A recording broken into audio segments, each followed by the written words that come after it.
Welcome to TouchPoints TV. I'm Debbie House, Editor-in-Chief of Retail TouchPoints, and I'm here with Dave Sikora, who's the CEO of Digby. Welcome, and thanks for joining us Thanks today. for having me.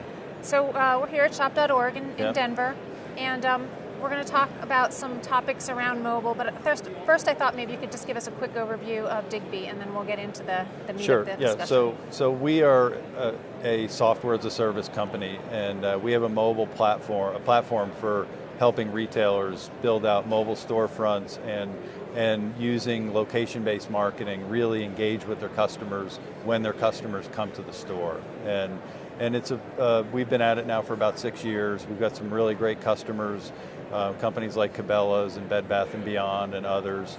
And so for us, you know, it's been fun to see the transition and the evolution of mobile and the importance of mobile, you know, in this community. Yeah, there's a lot going on. There are a lot of topics. So what do you see as a couple of the key challenges right now? Where you know, where is mobile?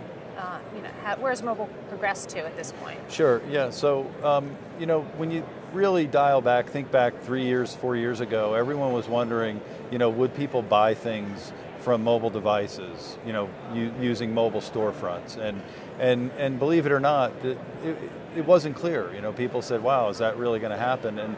And so that happened, and it accelerated, and that's really now in a bit of a maturation phase.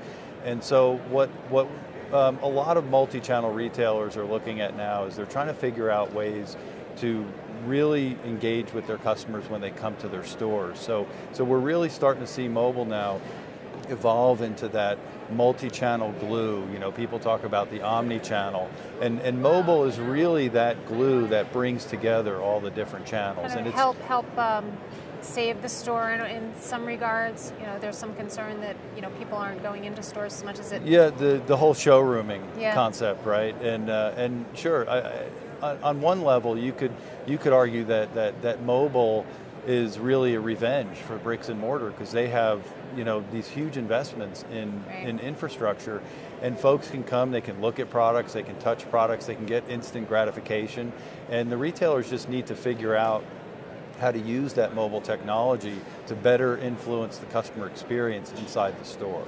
So the using the localization, then you're better able really to appeal to individual customers on a one-on-one basis. Is that?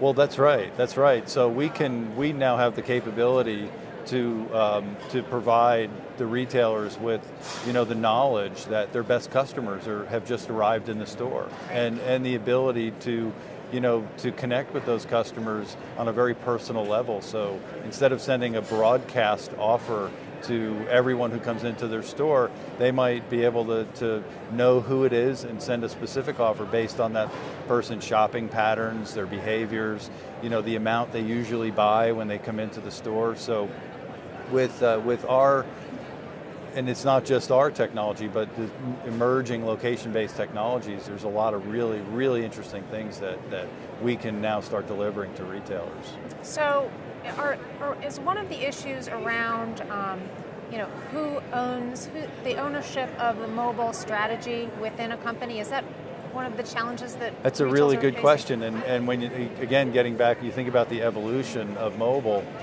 and it started out as an extension to the e-com store, and so as a result, whoever owned e-commerce owned mobile, and so now as mobile starts bridging into the other channels, particularly the in-store experience, there's going to be an evolution of who actually owns mobile, and what we're seeing is it's moving more and more into the marketing domain, in some cases even moving more and more into in-store operations, because that, when you look at the retail marketplace now, still 80 to 90% of total revenues are coming from the store. So that carries a much heavier weight inside of a lot of these companies than e-com. Even though e-com might be growing faster, the in-store experience is really still very profound for these companies. Are different parts of the business fighting over the ownership of We see that it depends on the retailer, but absolutely. We don't see mobile just settling in e-commerce. We see it abstracting itself much higher, even at the CMO, the Chief Marketing Officer level, because if now you're delivering on an experience that spans every way you engage with your customers, through mobile devices, through the web, through the store, it's much more strategic. And so as a result, it's going to end up in being owned by folks who are much higher up in the organization.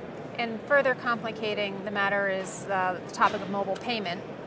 And so, what do you see as the primary challenges regarding that at this point? It's a great question, and we could spend hours talking about that. And there's so much hype around mobile payments, and the big challenge right now is you don't see consumers raising their hands and saying, I have so much pain. These credit cards, they just don't work for me anymore. Because they work great, they work beautifully. So for us, and for our customers, one of the biggest challenges is how do we settle on use cases that are evolutionary and don't try and blow everything up. And so, I mean, you'll start seeing more and more retailers taking cash registers out and allowing for self-checkout through mobile devices.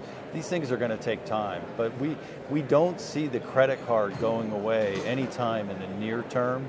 Maybe, the device will be used as a way to make payments somewhere down the road, but it's going to take some time. And consumers have to embrace it and they have to adopt it. There's just not a lot of pain there right now. So,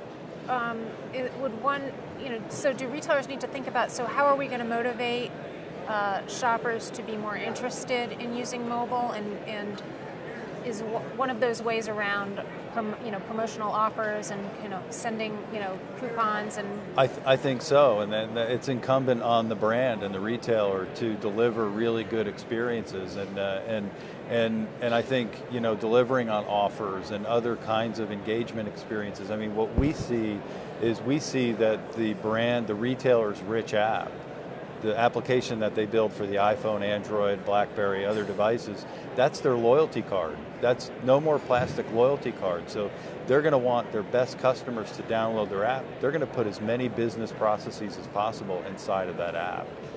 Right.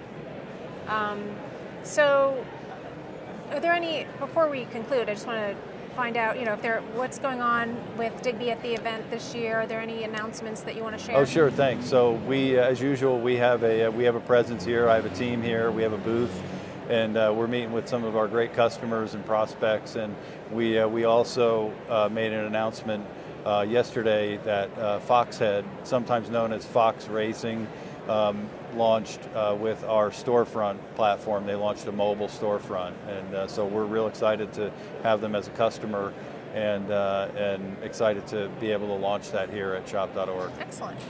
Well, thanks so much for joining us today, and good luck with the rest of the event. Thank you very much. And thanks to all of you for joining us on TouchPoints TV.